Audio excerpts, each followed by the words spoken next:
नमस्कार दोस्तों, आप सभी लोगों का इस लेक्चर वीडियो में स्वागत है। दोस्तों, आज हम बात कर रहे हैं मीडिएशन इन रिग्रेशन और इसमें हम लोग आज जो मीडिएशन करेंगे वो एमोस के थ्रू हम मीडिएशन को फाइंड करेंगे। पिछले लेक्चर्स में हमने डिस्कस किया था मीडिएशन इन रिग्रेशन विद एक तो एस्पेसिस के साथ और दूसरा हमने प्रोसेस मैक्रो। ठीक है, आज हम जो है इसी सेम ही एग्जांपल है इसको एमोस के थ्रू परफॉर्म करेंगे। दोस्तों, सबसे पहले हमें ये समझना होगा कि मीडिएटर वेरिएबल है क्या। जैसे हम पहले भी डिस्कस कर चुके हैं कि जो मीडिएटर वेरिएबल का जो रोल होता है वो इंडिपेंडेंट और डिपेंडेंट वेरिएबल के बीच में जो भी उनका अगर सिग्निफिकेंट डिफरेंस आ रहा है तो मीडिएटर उस डिफरेंस को, जो सिग्निफिकेंट डिफरेंस आ रहा है उसे वो इनसिग्निफिकेंट कर देता है। मान लीजिए ये एक इंडिपेंडेंट वेरिएबल है और ये डिपेंडेंट वेरिएबल है। अभी दोनों के बीच में जो रिलेशनशिप है वो सिग्निफिकेंट है। कहने का मतलब है जो पी वैल्यू है वो 0.05 से कम है। ठीक है ना। और ये हमारा जो यहाँ पर रिग्रेशन कोफिशिएंट है। रिग्रेशन कोफिशिएंट और कोरिलेशन सेम ही चीज है बाइवेरिएट एनालिसिस के लिए। हालांकि मल्टीवेरिएट एनालिसिस में रिग्रेशन कोफिशिएंट और कोरिलेशन की वैल्यू हमारी अलग अलग हो जाती है। खैर, दो चीजें हमें समझनी है। एक तो डायरेक्ट इफेक्ट जो हमने यहाँ पर लिखा है। डायरेक्ट इफेक्ट का मतलब है कि कोई भी अभी इंटरमीडिएट या मीडिएटर हमने इंक्लूड नहीं किया है और हम इन दोनों वेरिएबल्स के बीच में रिलेशनशिप देख रहे हैं कि सिग्निफिकेंट है या इनसिग्निफिकेंट। इनडायरेक्ट जो इफेक्ट है, तो इनडायरेक्ट इफेक्ट में क्या बताया है कि इंडिपेंडेंट वेरिएबल के अलावा एक मीडिएटर भी एक ऐसी वैल्यू हो सकती है जो दोनों के बीच में जो रिलेशनशिप है उसे वो इन्फ्लुएंस करती है। मतलब अगर दोनों के बीच में रिलेशनशिप सिग्निफिकेंट है तो मीडिएटर की प्रेजेंस में ये जो रिलेशनशिप है इनसिग्निफिकेंट हो जाएगा। मतलब इसे हम कहेंगे, अगर हम डिपेंडेंट वेरिएबल और इंडिपेंडेंट वेरिएबल की रिलेशनशिप निकाल रहे हैं तो ये डायरेक्ट इफेक्ट हो जाएगा और जिसमें हम मीडिएटर यूज नहीं कर रहे हैं। और अगर इनडायरेक्ट इफेक्ट का मतलब है कि पहले इंडिपेंडेंट वेरिएबल का मीडिएटर के साथ और मीडिएटर का डिपेंडेंट वेरिएबल पे क्या इंपैक्ट पड़ रहा है, इसे हम इनडायरेक्ट इफेक्ट कहते हैं। ठीक है, तो ये जो है इसमें तीन चीजें बनेंगी अगर हम इसमें ध्यान से देखें तो। इसकी कुछ कंडीशंस भी हैं मीडिएटर की कि पहला जो है relation between independent variable and dependent variable should be significant. मतलब इंडिपेंडेंट वेरिएबल और डिपेंडेंट वेरिएबल में पी वैल्यू 0.05 से कम आनी चाहिए। दूसरी क्या है, relationship between independent variable and mediator. ये देखिए, इन दोनों के बीच में जब हम बाइवेरिएट रिग्रेशन एनालिसिस निकालेंगे तो वो वैल्यू भी हमारी सिग्निफिकेंट आनी चाहिए, पी वैल्यू 0.05 से कम आनी चाहिए। तीसरा है relationship between mediator and dependent variable. Mediator और डिपेंडेंट वेरिएबल के बीच में जो रिलेशनशिप है वो भी सिग्निफिकेंट आनी चाहिए। मतलब तीनों ही केस में पी वैल्यू 0.05 से कम आए। लेकिन फिर एक कंडीशन और है, वो है आफ्टर मीडिएशन। अगर मीडिएशन हमने कर दिया तब मीडिएशन के बाद जो रिलेशनशिप आएगी, ये तो सिंपल बाइवेरिएट रिग्रेशन है तीनों। लेकिन जो आफ्टर मीडिएशन में जो ये मीडिएटर है, ये वाला जो मीडिएटर है, ये एक हम इसे इंडिपेंडेंट वेरिएबल की तरह ट्रीट करेंगे। मतलब जब डिपेंडेंट वेरिएबल के साथ हम देखेंगे तो दो इंडिपेंडेंट वेरिएबल हमारे हो जाएंगे, एक इंडिपेंडेंट वेरिएबल ये वाला और दूसरा मीडिएटर। तो ये मल्टीपल रिग्रेशन एनालिसिस इसमें यूज करेंगे। जब दोनों को एक साथ हम इंडिपेंडेंट वेरिएबल को लेंगे तब ये वाली जो रिलेशनशिप है नॉन सिग्निफिकेंट हो जाएगी और मीडिएटर के साथ जो रिलेशनशिप है वो सिग्निफिकेंट रहेगी। ये बेसिक कॉन्सेप्ट है मीडिएटर का। ये देखिए, relationship between independent variable dependent variable should be non significant. अच्छा, इस पे बहुत काम हो चुका है। जैसे हम जानते हैं ये मैक कॉर्केडले एंड मेल बैरोन केनी का काफी काम है मीडिएटर के ऊपर। ऐसे ही पर्ल का है, प्रीचर एंड हेस ने भी काफी काम किया है 2009 से लेकर अब तक। खैर, हम जो काम कर रहे हैं अब वो है Gardner's theory of multiple intelligences के ऊपर। इसमें हमने देखिए कि तीन वेरिएबल लिए हैं, तीनों के तीनों वेरिएबल ही हमारे कॉन्टिन्यूस वेरिएबल है। मतलब तीनों वेरिएबल हमारे जो हैं ये मैट्रिक फॉर्म में, मतलब क्वेश्चंस जो हमने बनाए हैं वो इंटरवल या रेशियो स्केल में हमने लिए हैं तीनों क्वेश्चन, चाहे एकेडमिक परफॉर्मेंस का क्वेश्चन हो, इंटेलिजेंस क्वोशिएंट का हो या सेल्फ स्टडी का हो। क्योंकि ये चीजें हमें बहुत ध्यान से देखना चाहिए कि वेरिएबल जो हम ले रहे हैं वो कैटेगरिकल है कि कॉन्टिन्यूस है। अगर वेरिएबल हमारे कैटेगरिकल होगा कोई भी, तो उसमें एनालिसिस का भी तरीका हमारा बदल सकता है। ठीक है, अब ये देखिए इसमें अभी जो हमने जैसे हमें मालूम है कि इसमें 3 कंडीशन होंगी। पहला बाइवेरिएट, सिंपल बाइवेरिएट रिलेशन निकालेंगे हम एकेडमिक परफॉर्मेंस और इंटेलिजेंस क्वोशिएंट के बीच में, ये देखिए, और ये वाली वैल्यू हमारी सिग्निफिकेंट होनी चाहिए। ठीक, ये एकेडमिक परफॉर्मेंस। और ये दूसरा हम निकालेंगे इसमें सिंपल रिलेशन, ये है सेल्फ स्टडी जो कि हमारा मीडिएटर है, और इंटेलिजेंस क्वोशिएंट इंडिपेंडेंट वेरिएबल, ये भी सिग्निफिकेंट होनी चाहिए। और ये academic performance and self study, ये भी हमारी सिग्निफिकेंट होनी चाहिए। ठीक है, चलिए अब हम जो अपना डेटा है उसको जरा देख लें। डेटा हमारा क्या है, ये टोटल 20 पार्टिसिपेंट्स का हमारे पास ये डेटा है। और इस डेटा का नेचर क्या है, ये जरा हम कोरिलेशन से समझ लेते हैं कि डेटा हमें बता क्या रहा है। तो डेटा में देखेंगे हम कि ये जो डेटा है इन तीनों वेरिएबल्स के बीच में ये पॉजिटिव कोरिलेशन आ रहा है। मतलब एकेडमिक परफॉर्मेंस अच्छी होगी जितना किसी स्टूडेंट का आईक्यू लेवल ज्यादा होगा। मतलब आईक्यू इंडिपेंडेंट वेरिएबल है, जैसे जैसे आईक्यू लेवल बढ़ेगा वैसे वैसे एकेडमिक परफॉर्मेंस अच्छी होगी। और सेल्फ स्टडी और एकेडमिक परफॉर्मेंस में भी जो है रिलेशनशिप हमारा पॉजिटिव है, जैसे जैसे सेल्फ स्टडी हम बढ़ाएंगे वैसे वैसे एकेडमिक परफॉर्मेंस भी बढ़ेगी। और इसमें आईक्यू और सेल्फ स्टडी में आई सेल्फ स्टडी जैसे जैसे हम ज्यादा करेंगे आईक्यू लेवल भी हमारा बढ़ता चला जाएगा। तो तीनों जो रिलेशनशिप है आईक्यू की, सेल्फ स्टडी की और ये जो तीसरी है, देखिए तीनों के तीनों हमारी ये पॉजिटिव कोरिलेशन आ रही हैं। और इसको चाहे तो हम ग्राफ के थ्रू भी हम देख सकते हैं, तीनों का एक ही ग्राफ बना लें, उससे हमें पता चल जाएगा कि कैसी रिलेशनशिप आ रही है स्कैटर डायग्राम के थ्रू। ये देखिए, और सिंपल इसमें हम स्कैटर डायग्राम बना रहे हैं। और ये एकेडमिक परफॉर्मेंस इस तरीके से है, और इंटेलिजेंस जो sorry academic performance dependent variable, ठीक है, इंडिपेंडेंट वेरिएबल हमारा ये आ गया आईक्यू। अब हमने ओके किया, ओके करने के बाद जो ग्राफ आ रहा है नेचुरली, जो अभी हमने कहा था कि पॉजिटिव कोरिलेशन है, तो ये पॉजिटिव कोरिलेशन आ रहा है हमारा। और इसमें हम देखेंगे कि जो फिट एट लाइन टोटल में जब हमने इसको क्लिक किया तो इसके बाद ये देखिए इसकी जो डायरेक्शन है ये हमें पता चल गया कि जैसे जैसे आईक्यू लेवल बढ़ रहा है 90 से 100, वैसे वैसे एकेडमिक परफॉर्मेंस बढ़ती जा रही है। और जिनका आईक्यू लेवल बहुत ज्यादा है 140, उनकी एकेडमिक परफॉर्मेंस बहुत अच्छी है। दूसरा जो ग्राफ है वो हम इस तरीके से भी बना सकते हैं कि इंटेलिजेंस आईक्यू के अलावा हम इसमें सेल्फ स्टडी के साथ भी कर सकते हैं। तो जैसे जैसे सेल्फ स्टडी बढ़ेगी वैसे वैसे देखेंगे हम अपने डेटा का, जो इस डेटा से हमें ये पता चल रहा है कि जैसे जैसे हम लोग सेल्फ स्टडी ज्यादा करते हैं वैसे वैसे एकेडमिक परफॉर्मेंस देखिए बढ़ती चली जा रही है ना।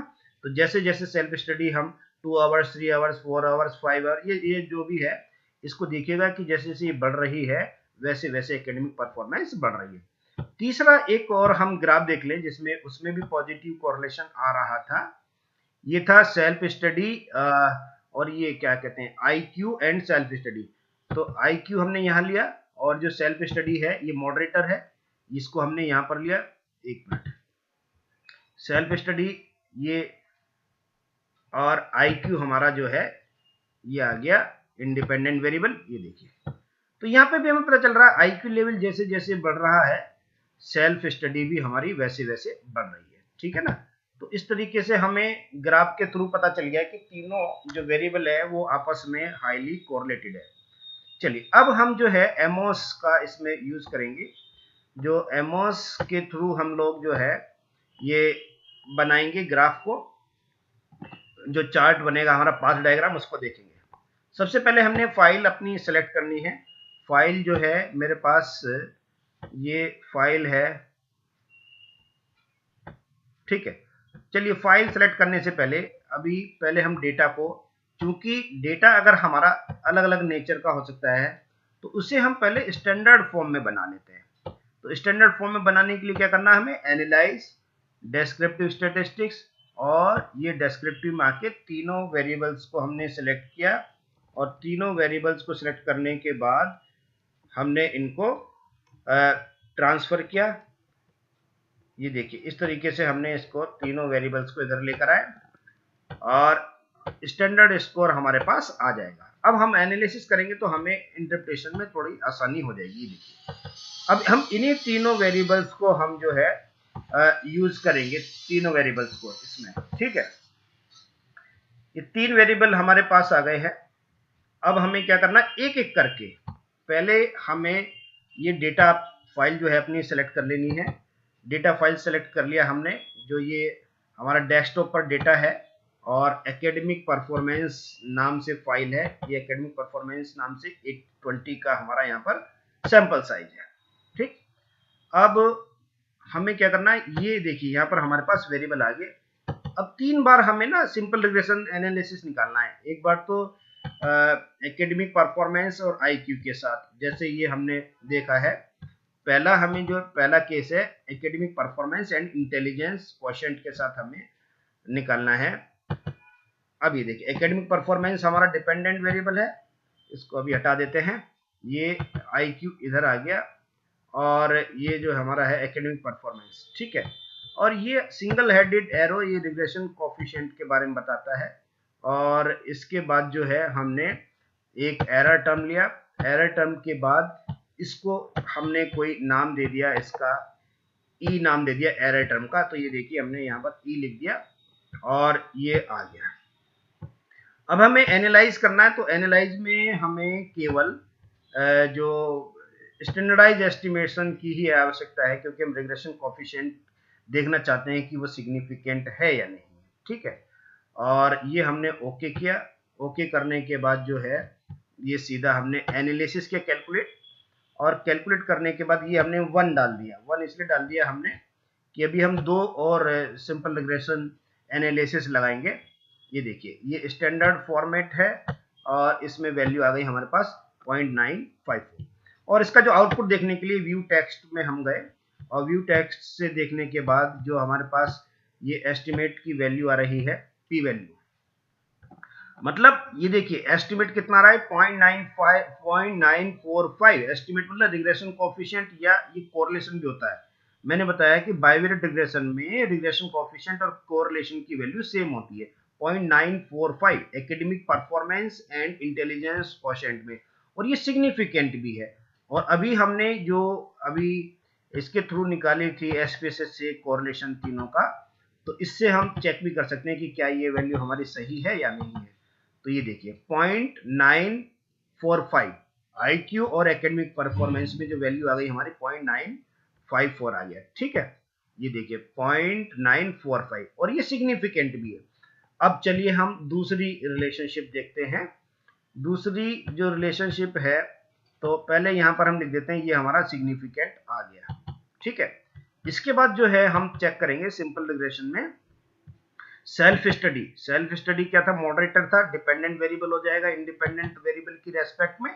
तो सेल्फ स्टडी डिपेंडेंट और आईक्यू।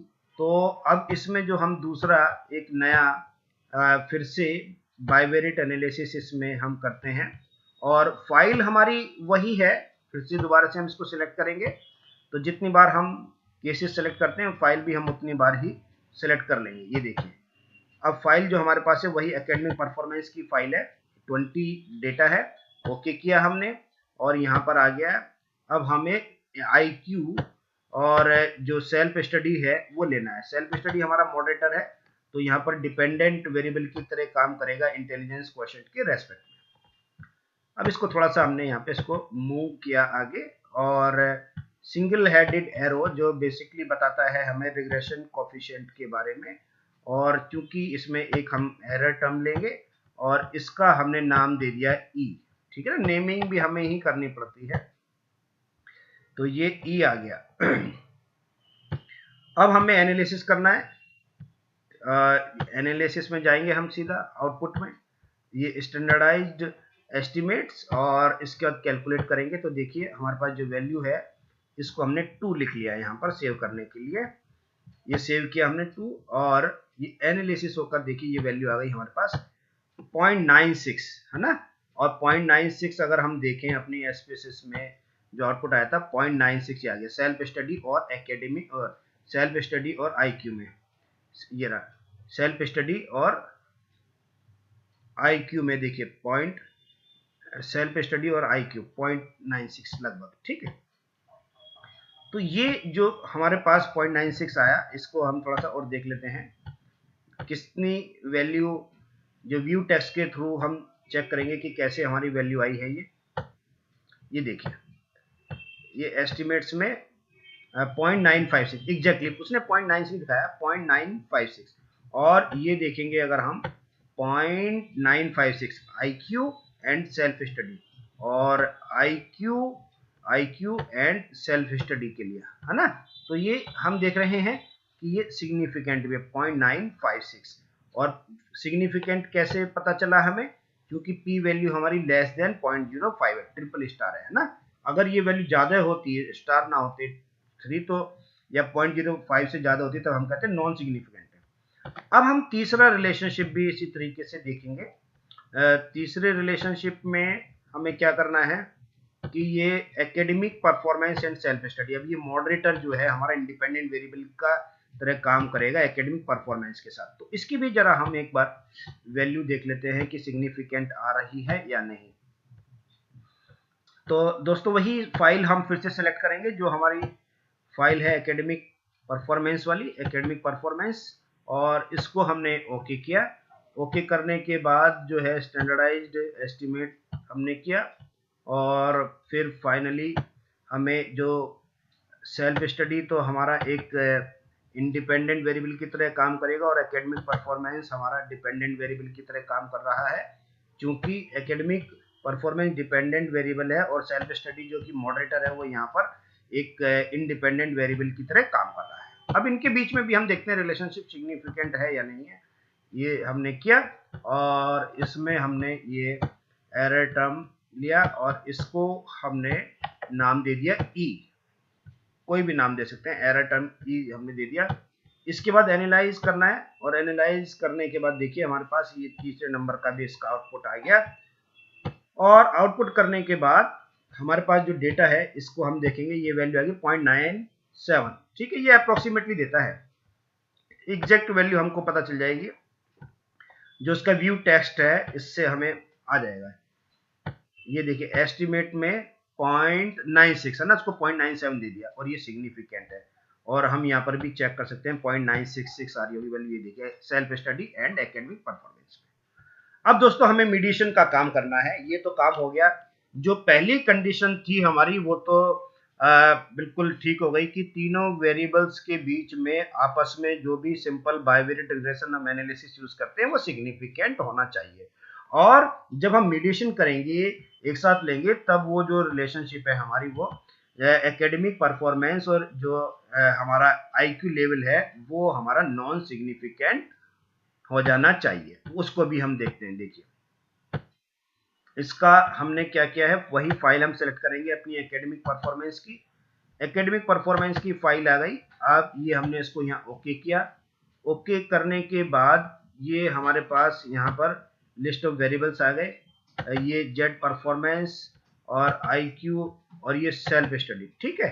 तो एकेडमिक परफॉर्मेंस जो है हमारा एकेडमिक परफॉर्मेंस क्योंकि ये डिपेंडेंट वेरिएबल है, आईक्यू हमारा जो है इंडिपेंडेंट वेरिएबल है और सेल्फ स्टडी जो है हमारा एक मॉडरेटर है और इसमें जो हमें इसमें क्या करना है ये single headed arrow,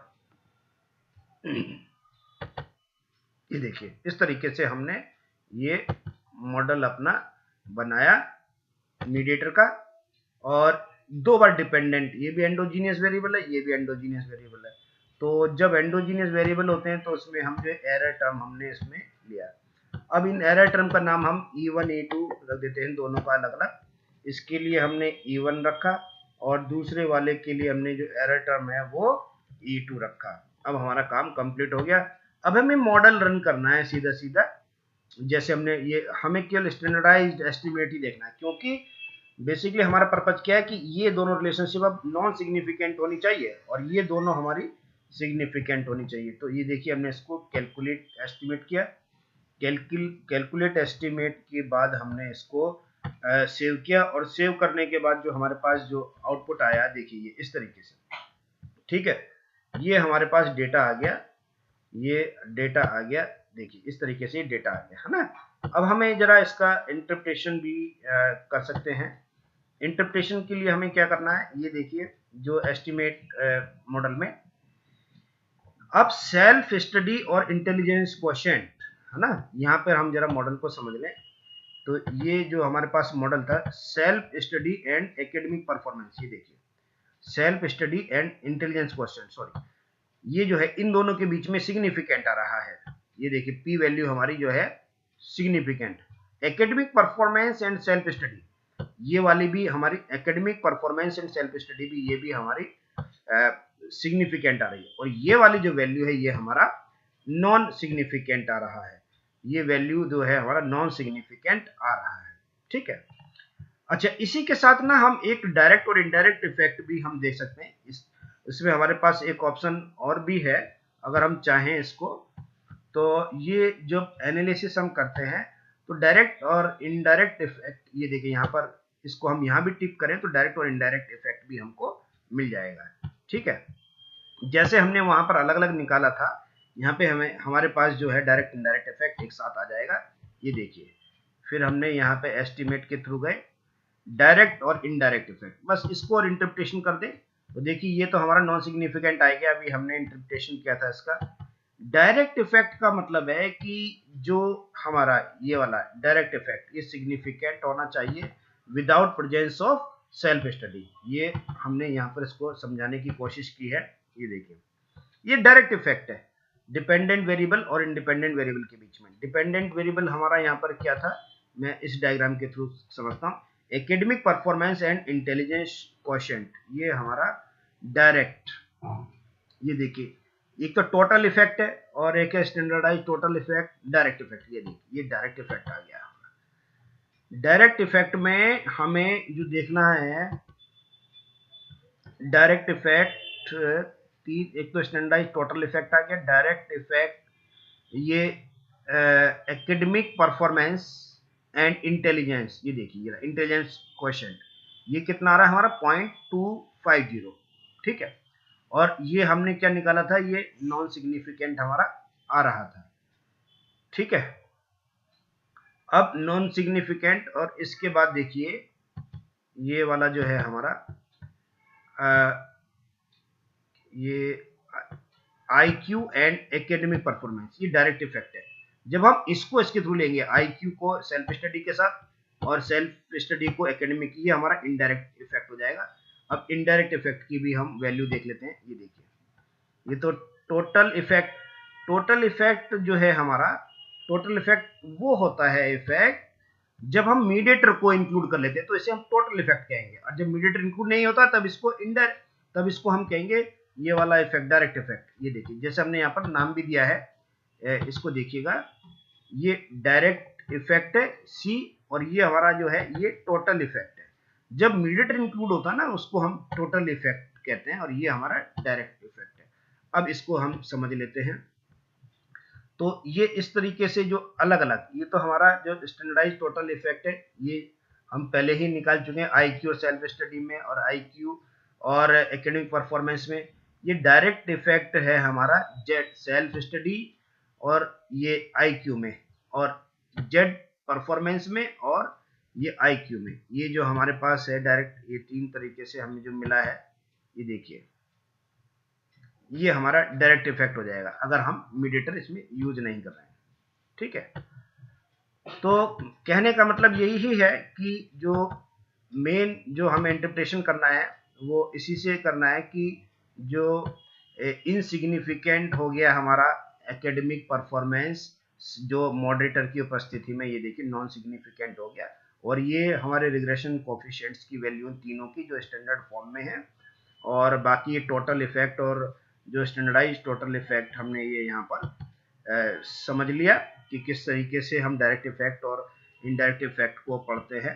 indirect effect हमारा जो होता है बेसिकली वो जब हम एकेडमिक परफॉर्मेंस को देखते हैं, इंटेलिजेंस क्वेश्चन को पहले सेल्फ स्टडी में और फिर इसको एकेडमिक परफॉर्मेंस में, तो ये हमारा इनडायरेक्ट इफेक्ट हो जाता है। और जब ये एकेडमिक परफॉर्मेंस और इंटेलिजेंट क्वेश्चन को देखते हैं तब ये हमारा है डायरेक्ट इफेक्ट। लेकिन जब मीडिएटर रहेगा तब इसको हम कहेंगे ये जो इफेक्ट हो जाएगा टोटल इफेक्ट इसको, ठीक है ना। तो इस तरीके से हम इसको इंटरप्रिटेशन का तरीका है। मेन जो टेबल है हमारी, ये 3 चीजें हमें इसमें बहुत ध्यान से देखनी है कि ये हमारा मॉडरेटर बिल्कुल एक्चुअल काम किया सेल्फ स्टडी ने, कि विदाउट सेल्फ स्टडी की परफॉर्मेंस में एकेडमिक परफॉर्मेंस और इंटेलिजेंस क्वेश्चन जो है वो नॉन सिग्निफिकेंट हो जाएगा, जो कि हमने पहले देखा था वो सिग्निफिकेंट आ रहा था।